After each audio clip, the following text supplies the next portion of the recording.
Good morning, everyone. So I'm going to show you real quick how I'm going to cut this pork tenderloin and how I can freeze it to take one tenderloin and make this into multiple meals for a family of 4. So this is how I do it, and maybe it could be helpful to you or teach you something. Okay, so I grabbed these pork tenderloins, and depending on the size you get, it's going to depend on the price. So these are going to be about, normally for this size. This one came from Walmart, so it's a little bit more pricey versus if I were to go to Aldi or one of those places. So I love to grab these because you can cut them up and make them into so many different meals.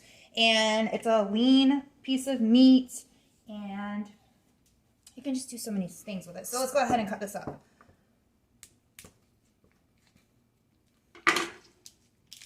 So I have my cutting board here. So make sure you have some big space to cut this, or you might want to open over a sink. If you don't, it's going to have some blood because we're dealing with meat. So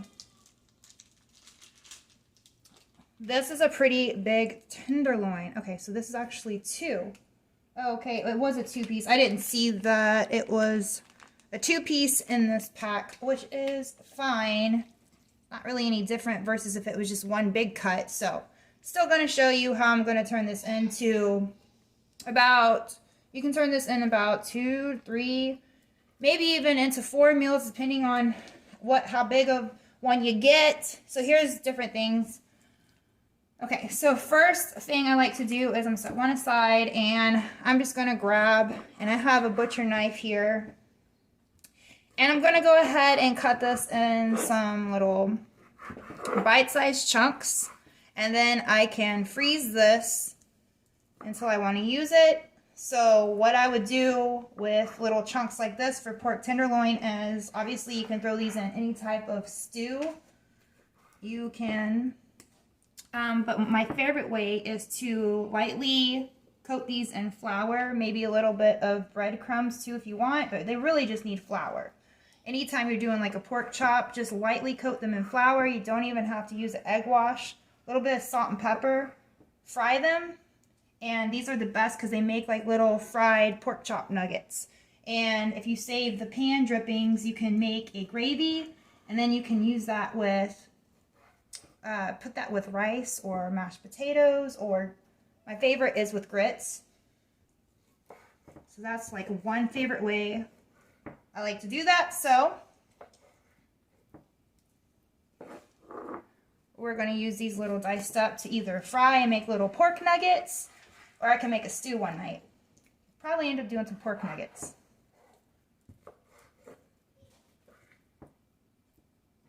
Okay.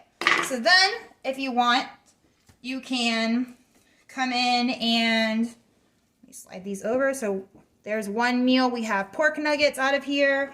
And then obviously you can save, if you want to save a whole piece, you can just save this and do the classic roast. You can throw this in a crock pot or Instant Pot. Let this cook all day with any kind of veggies, potatoes. Do it that way. Or if you wanted to, go ahead and slice these up and make some chops. So you have some boneless pork loin, and you can just saute these in a pan with some oil or light butter. Season them how you like. And they cook really fast during the week. It's lean. You're not getting really greasy cut of meat. So you can do roast with pork tenderloin. You can do like stew cuts. You can do chop cuts. However you want to do it.